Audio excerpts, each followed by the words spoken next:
Good afternoon, everybody. Excuse me. My name is Caroline Mays, as was introduced, and today I'll be kind of presiding over the supply chain panel at the session today. And before I go any further, really, I want to kind of give you an overview or state of freight and supply chain so you could understand what we're talking about actually before I introduce our distinguished panels. Okay. This is not working. Okay, I got it. So the diagram I have up here will kind of give you a good idea of what we mean when we talk about supply chain. And I have a global supply chain and a domestic supply chain. And really to kind of give you an idea, that's how freight moves. Freight is a series of different segments of supply chains that make goods move. So I'm going to keep that here for a minute, and then I'll talk a little bit about it. But in terms of freight, Texas has one of the most extensive multimodal freight network in the nation, and essentially connects trade gateways within the state, both domestically but also internationally. And it connects to maritime water ports. We have a representative from the ports here. It connects a lot of our distribution and warehousing centers, airports, port of entry, the border, land ports of entry, and the freight network itself moves millions of products every day on our roadways, both on the highway side, port, railroads, and airports. So you kind of give you an understanding of what we're talking about when we talk about freight here. But also in terms of freight is a key component of Texas economic success. Without an efficient freight movement, we wouldn't have been enjoying the success that we have today, because for the business of the state to efficiently move their goods and products, whether it's raw materials to manufacturing, whether it's automotive parts to the actual automotive manufacturing plants, without an efficient freight or transportation system, that would not be possible. And in terms of supply chains, why it's so important in freight is that transportation costs, reliability, and speed to market are critical factors to competitiveness. So if we don't have an efficient transportation system, it impacts our competitiveness. Congestion impacts our competitiveness. Wait times at the border impacts our competitiveness. Backlog at our ports, seaports, it impacts our competitiveness. And then the reliability of supply chains is closely tied to the performance and the capacity of our transportation system. So as I mentioned, if we have congestion issues, it impacts segments of the supply chain, be it on the rail side or on the highway side with congestion or the port. So every segment of the supply chain is impacted by the capacity of that transportation system for goods to be able to move efficiently. So essentially, supply chains depend on efficient, safe, and sustainable freight transportation system. As I mentioned, congestion, poor maintenance of our transportation infrastructure, again, multimodal, and sometimes even regulations that conflict or impede or the efficient movement of goods and transportation also erode supply chain efficiencies, and the industry generally it's in terms of reliability it becomes and it undermines competitiveness. So with that I wanted to kind of tee it off in terms of what the supply chain is, so that you understand when the panel come up to speak that exactly what we're talking about. So this is a simplified one. So I'll kind of I gave you a very complicated one, but this is a simplified one. And as you see, from raw materials to supplier to manufacturing to distribution, and distribution can be by truck, rail, or other mode, but this one is very simplified. The customer, and essentially, finally, to the consumer. So every product, the final person that consumes that product is a consumer, whether it's buying milk at the grocery store or buying shoes or clothes at a retail outlet. So I'll come back to this slide when the speakers are speaking. So with that, I will introduce our distinguished panel this afternoon, and I'll start with the first one, Commissioner Jeff Austin is one of our distinguished commissioners on the Texas Transportation Commission. And the commission oversees statewide activities of the transportation department, that's meaning TxDOT. And Commissioner Austin was appointed by the Governor Rick Perry, back in October 2011. And also, when he's not doing TxDOT work, Commissioner Austin is involved in many other activities, but I'll just mention a few. He serves as the vice chairman of Austin Bank, and he's also a board member of the First State Bank in Athens and a Capital Bank in Houston. Thank you for being here, Commissioner Austin. We look forward to your remarks. And then the next person I'll introduce all the panels, and then we'll go into the discussion, is Dennis Carnes. Dennis Carnes had a very long career with BNSF, so actually now he's retired. So he serves as a consultant to BNSF and also short-line railroads and regional railroads within the state. Then the fourth person I'd like to introduce is Mr. John LaRue. John LaRue is the current port executive director of Port of Corpus Christi. And John oversees the day-to-day operations of the port. And Port of Corpus Christi is one of the largest ports in the United States, and a large economic generator for the region, but also for the state of Texas. And John as well, John's career and his activities span a lot of areas, but I'll highlight some of the key ones. John currently serves as the chair of the Texas Port Advisory Committee. John also serves on the Texas Freight Advisory Committee, and he's also he's on the board of directors for American Association of Port Authorities, and also he serves on the San Antonio Free Trade Alliance board, amongst other things that John does. And finally, I would like to introduce our own Russell Zaplak, who serves as the Chief Planning and Projects Officer for TxDOT. Russell oversees TxDOT planning, environmental, rail, transit, and maritime activities, as well as he leads TxDOT alternative delivery and public-private partnership program. So really, again, Russell also has a lot of other activities that he's involved in outside of TxDOT. Russell is on the board of directors for the American Road and Transportation Builders Association, and he also serves on the Transportation Transformation Group's Executive Committee. Thank you again, Russell, for being here, and thank you all the panel members for being here. So with that, we will jump straight into the discussion, and really the main discussion today will kind of go through three major steps. We'll look at the federal perspective when it comes to freight, comes to funding, comes to policy. And then when you look at the user perspective, we'll have two users of private sector industry leaders here. We'll hear from them, and then we'll hear from Russell on the state perspective. What is TxDOT responsibility or response when it comes to freight and supply chain movement? So for the first question of discussion, I will throw that to you, Commissioner Austin. It's the new year. We just started 2016. 2015 was full of a lot of groundbreaking, things that happened. One being the new federal transportation bill that was passed in December, with huge implications for Texas, for TxDOT, but also, really first cutting when it comes to funding for freight. First time in history, we have a dedicated freight funding at the federal level. So really, from your perspective, in terms of your New Year's resolution as the commissioner, what are some of the things that you're thinking about moving forward that can provide, us on staff and others the direction moving forward? Thank you, Caroline. First, thank you all for all coming in after lunch. We hope to work on our supply of good questions for you. But thank you all for being here. As we look at the FAST Act that was recently approved, first thing I want to say is Merry Christmas and thank you to our federal team at TxDOT working with our three members of the Transportation Infrastructure Committee and also our senators and the entire Texas delegation in Washington to go into bat for what's right for Texas. We finally have a 5-year bill that we can put people to work and begin to plan and start putting projects that are in the UTP.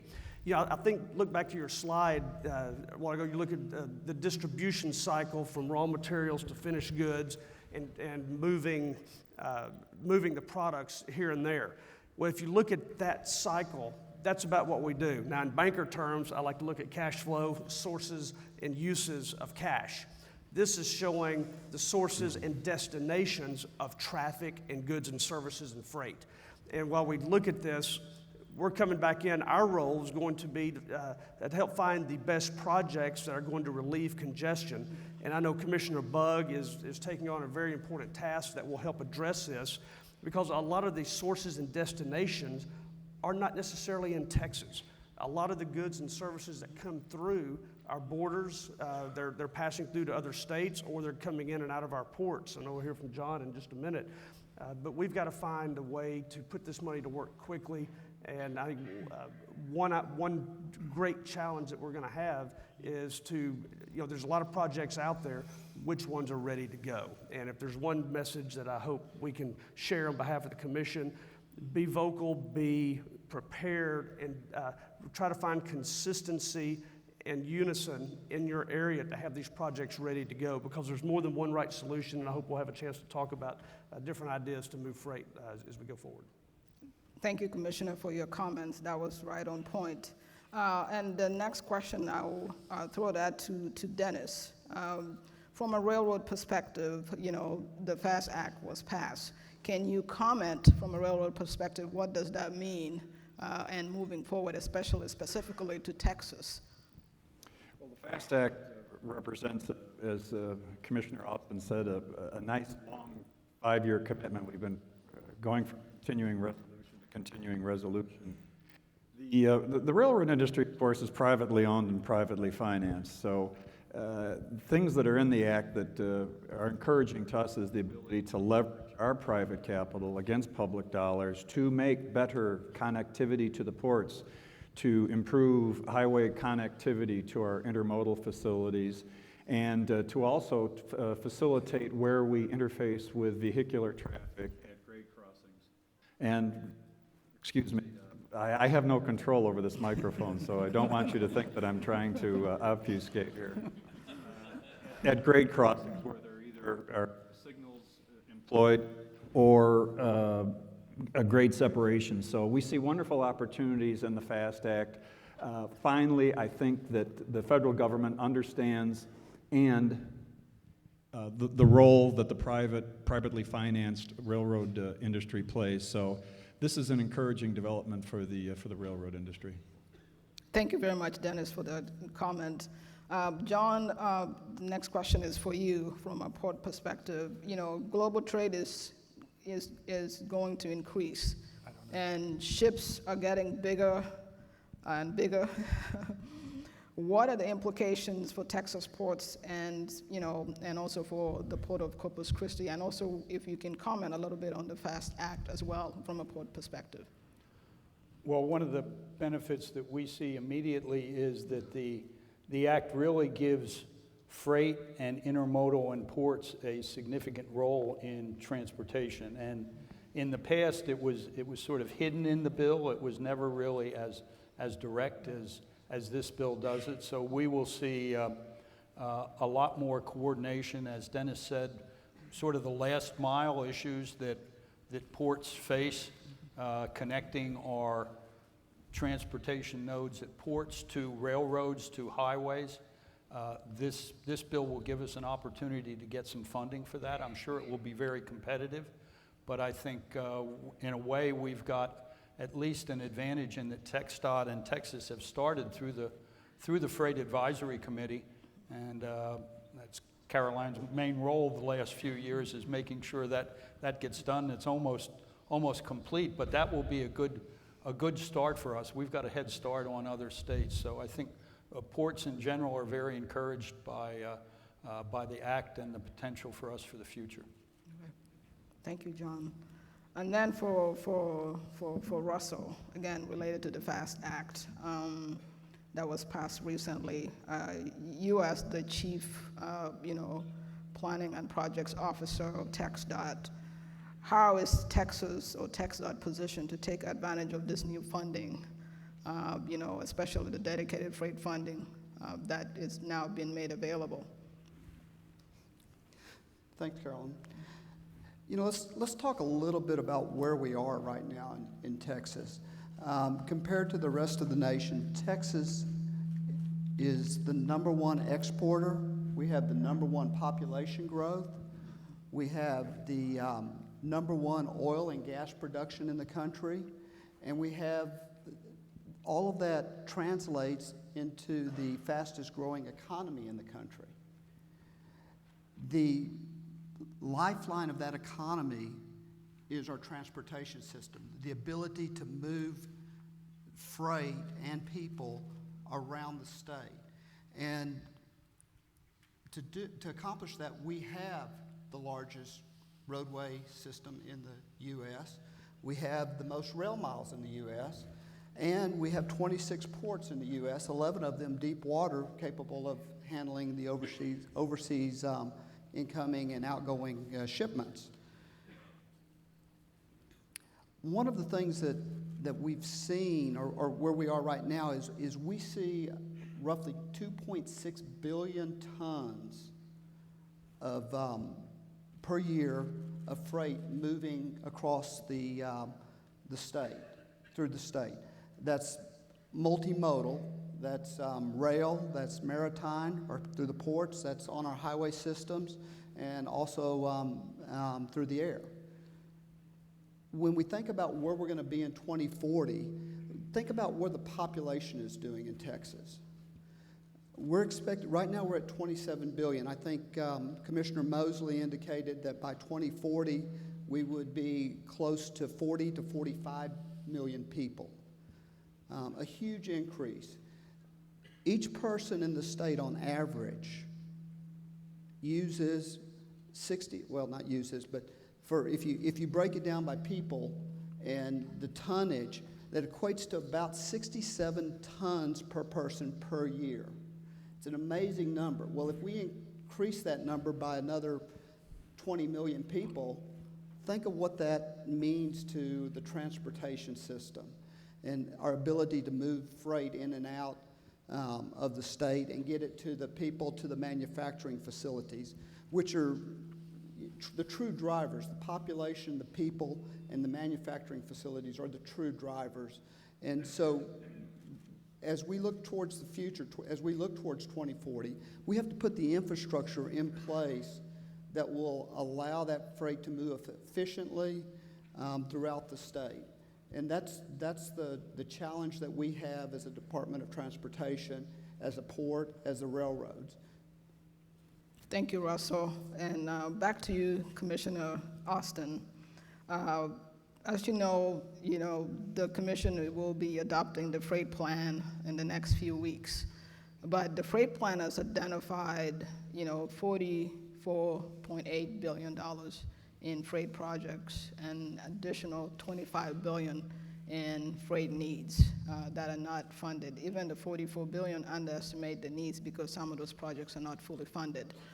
Moving forward, in terms of the priorities of the commission, once this plan is adopted, can you talk a little bit about, besides the FAST Act, on the state side with, Prop 1 and Prop 7 and other funding mechanisms available, how that can be, be leveraged to make sure that we can leverage the federal funds that's going to be coming, available? Yeah, a great question. First of all, thank you to the voters for passing Prop 7. I said Merry Christmas once, and we'll say Merry Christmas again.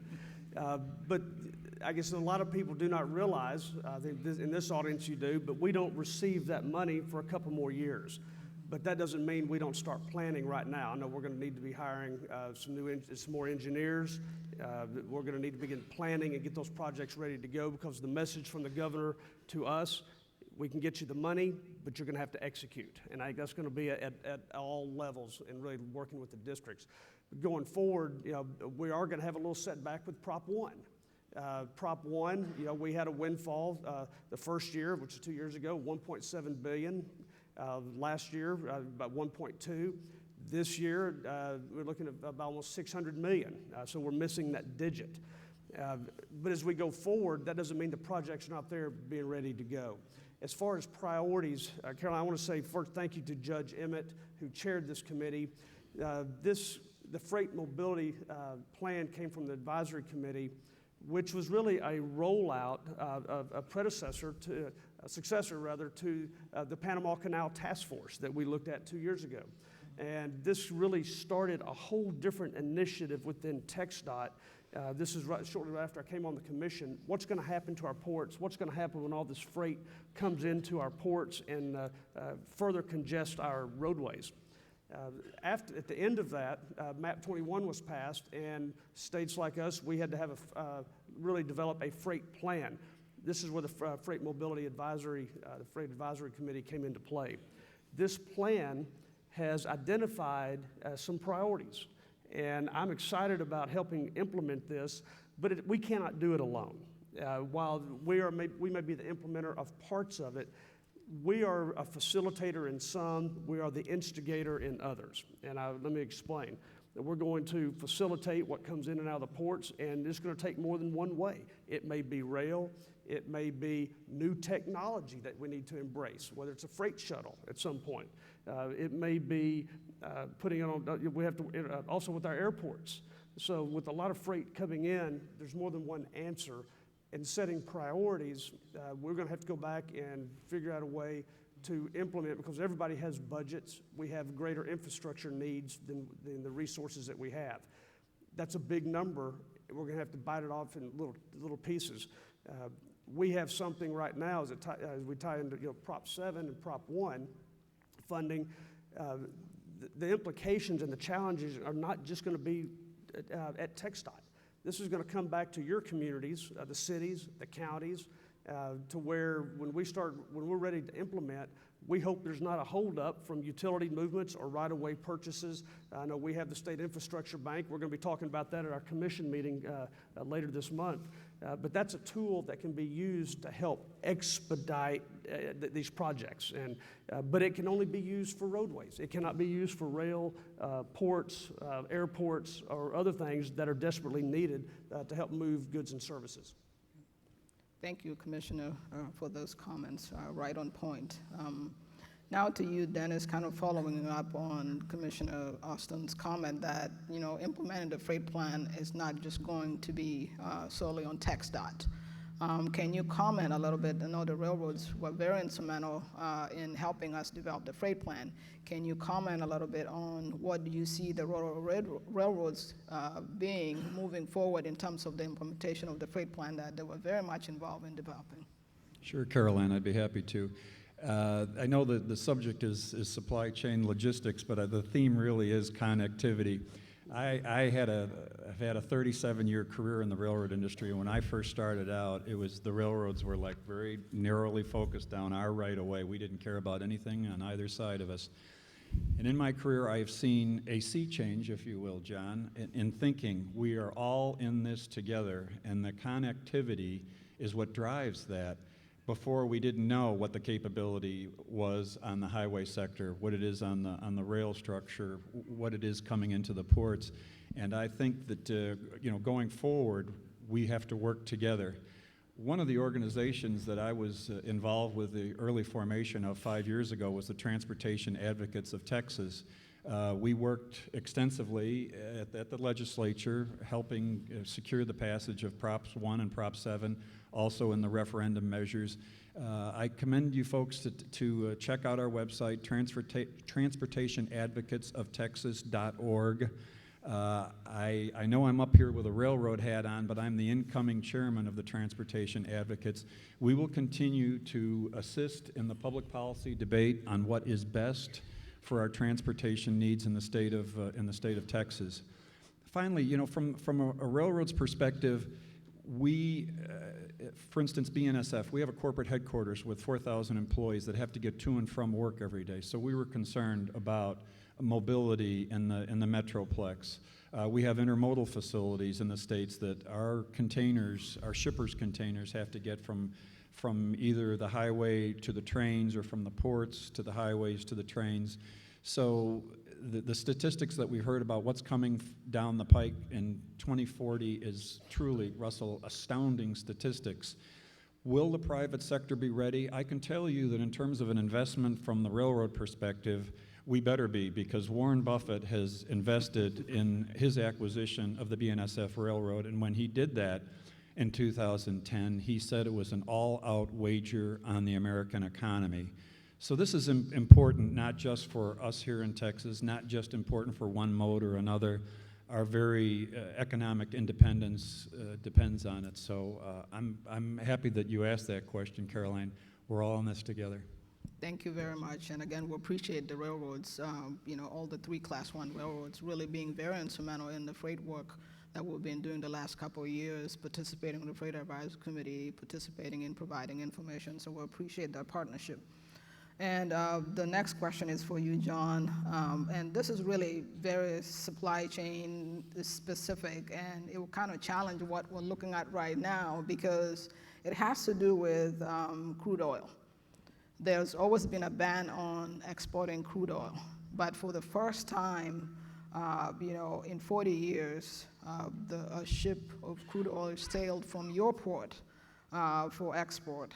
And I wanted you to kind of comment a little bit because, before we could import crude oil, but we could not export. But now we're changing the supply chain where we're now going to be exporting. So can you comment on that a little bit, on some of the investments or what efforts it took for you guys to be able to do that, to accomplish that? Sure. Well, the crude oil ban lifting was an early Christmas present in the transportation bill and the whole spending package. Nobody really expected that to happen maybe for another year, but it just shows how quickly industry can respond. That bill was signed by the president probably 3 weeks ago, and New Star Energy from San Antonio has facilities at our port and moved to ship out on New Year's Eve. So an immediate response. It will be a game changer for Texas. There's no question about it. Up until this point, as the shale formations, especially the Permian and the Eagle Ford, have developed, there's been a restriction because we couldn't export. We were sending oil only to other U.S. ports, so we're restricted on the size of the vessels and the location that it could go. And we really weren't able to compete on a worldwide basis. You will start to see in 2016 that change. It will probably take a while, not because of infrastructure. Most of the ports and the private terminals are well prepared for it, but because of the price of oil. There's not enough gap. You need more of a gap between the price of the Brent crude and the West Texas crude where we can be more competitive. But it will start to happen, and it will mean that there's a lot more export opportunity, a lot more job creation as the price of oil stabilizes. One of the other benefits of the crude and the finding of the crude with the shale formations is the natural gas also. So we see companies like Cheniere that have just went online with their Sabine Pass facility, which is on the Texas-Louisiana border. Cheniere is building a plant in our port that will cost about $13 billion. So there's going to be tremendous opportunities for the natural gas. And the other benefit of that you see in all of the ports in Texas is the chemical industry, the revival of the chemical industry. And that may sound like it's just the chemical industry, but what it's leading to is tremendous opportunities for export of chemical-related products, resins and others, that are now going to be going out of the Port of Houston in containers all over the world. And that wasn't there 2 or 3 years ago. So the lifting of the ban is sort of I don't want to say the final stage, but the next stage in this energy renaissance that we're seeing in Texas. Thank you very much for those comments, and I want to follow up with you kind of staying on that. The Panama Canal is nearing completion. Literally in the next few months it's supposed to be opening. Then the other issue is Cuba. There's been also revelations as with our relationship with Cuba. Can you comment, one on the Panama Canal, what it means to the Texas ports, but also then comment on kind of the Cuba, Sure. Deal? Well, the Panama Canal, as Commissioner Austin mentioned, and I happen to be on that Panama Canal task force that TxDOT put together, laid out, and if anybody wants to see the whole report, I'm certain it's on TxDOT's website, and you can pull it up. But it really focused not just on ports, but on the whole state and on the infrastructure. But from the port side, we see a number of changes that are taking place immediately. The Port of Houston just inaugurated in the last 3 to 6 months 4 new cranes that are the largest cranes in the United States. So they'll be able to handle the Panamax vessels that now will be able to get through the new canal. That means that larger ships are going to get in. You'll see tremendous opportunities for agricultural products to be exported out of Texas, both Texas products and products that are coming here by rail, principally BN and UP, bringing them to at least 4 different elevators throughout Texas ports. So that's going to open up a new opportunity again for Texas and for additional jobs. I mentioned LNG before. The current canal, only 20% of the LNG fleet can get through that canal. With the new canal, 85% of the fleet will get through. So it means that Texas gas will now have markets in Asia that right now they are excluded from. So I think Texas ports are spending money. As I mentioned, Houston, they're also doing dredging improvements to some of their berths to be able to take the larger vessels. We've built additional dock space. We're right now, along with TxDOT's help, building a new rail interchange yard that will be able to take up to 8 unit trains at one time. So I think you're seeing a response from Texas ports and from industry to get ready for the changes with the canal. A little bit on Cuba. What do Cuba, you see? Cuba's I think the most obvious opportunity that will be there immediately will be for Galveston with cruise ships, because I think there will be a lot of opportunity for cruising. The cruises from the Florida ports are very short, so they really don't get enough time to be at sea. But from Galveston, I think there'll be a tremendous opportunity. We've worked in Cuba, as have other Texas ports, for over 10 years. We're restricted to agricultural and medical products, and really it's agricultural products. The barrier we've seen the last 3 or 4 years has been the credit restriction that the U.S. government has put on people that are selling products to Cuba. In effect, the Cubans have to pay before the product leaves a U.S. port. And as you can imagine, they don't have a lot of cash or a lot of credit. So what they've ended up doing lately is buying in Brazil and other places in Latin America instead of the U.S. We see that turning around with some of the changes that are coming out of Washington with Cuba, with the normalization of relations. And we think that will, at least initially, what you will see will be agricultural products. Again, and that benefits a lot of Texas ports, benefits Texas farmers. They have a tremendous need for rice, for cotton, and those are 2 of the principal products that we have here in Texas. Thank you very much, John, for those enlightening comments. And for Russell, again, going back to the freight mobility plan, it was a huge undertaking by the department, and it's outlined, many complex issues, but also outlined specific policy recommendations, program recommendations, and projects. Moving forward, what is TxDOT going to do from your perspective to efficiently and effectively implement the recommendations of the freight plan? Sure. The freight plan, which hopefully will be approved by the commission later this month, basically is a investment guide. It's the first truly integrated multimodal study that we've ever done regarding freight. And what it tells us is it helps us prioritize and puts together an implementation plan of 1,222 projects that could dramatically impact how freight moves through the state. It's a huge accomplishment, and the cumulative effect of basically 24 people on the advisory committee that were spread throughout the state, different types of industries, and really coming together and looking towards the future and how we continue to allow economic growth in the state. That plan puts together both short-term and long-term goals and projects that need to be addressed. Probably the most critical projects, within Texas there are 7 of the nation's top 25 bottlenecks. And I'll let you guess where they are. One of them's in Austin.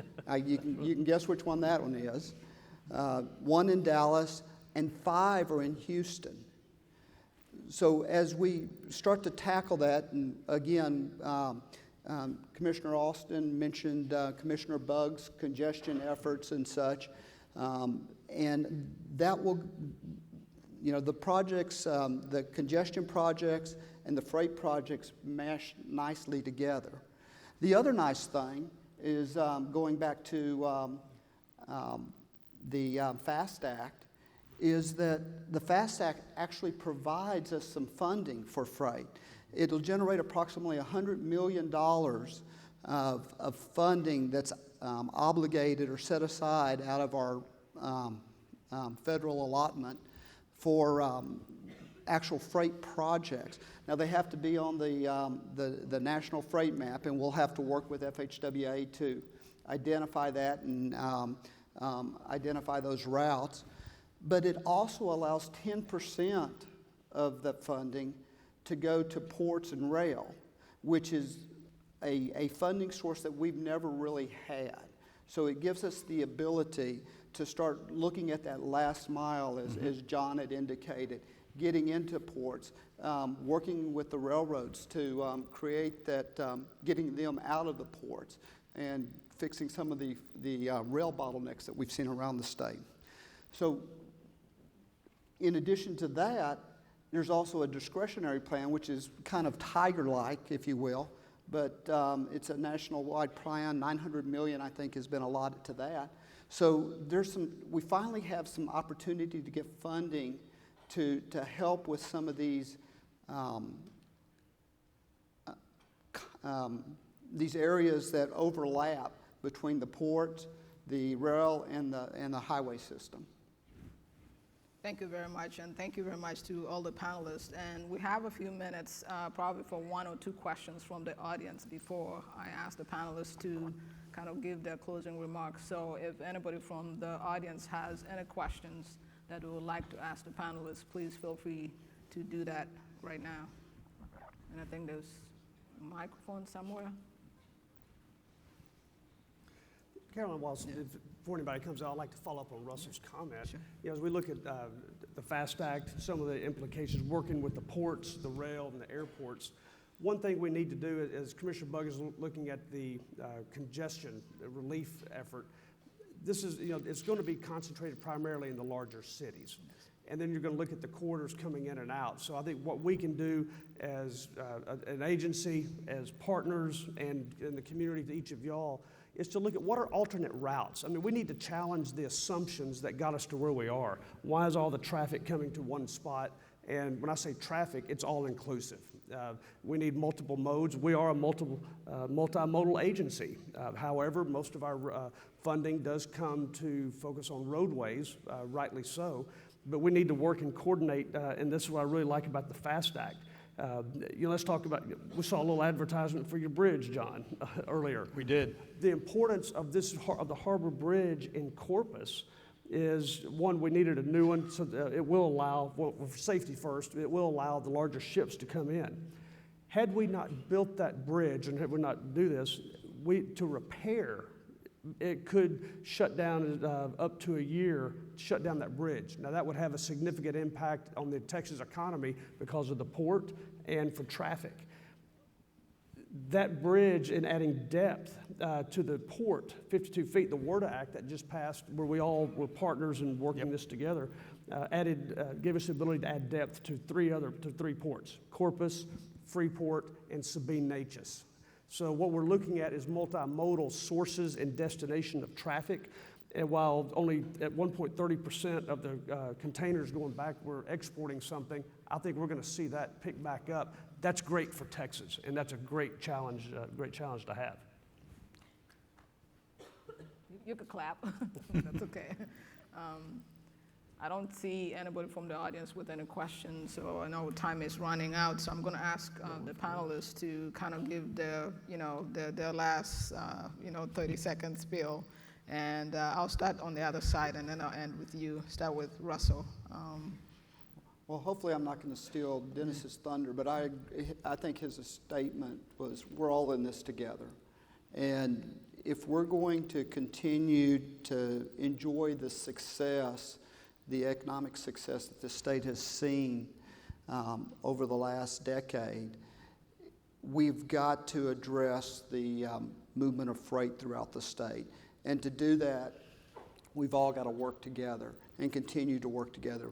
We've got to look at the funding sources that we have and use them as efficiently as possible to clear up not just those 7 bottlenecks that I spoke of, but all of the other ancillary bottlenecks that are slowing the movement of goods and services through this state.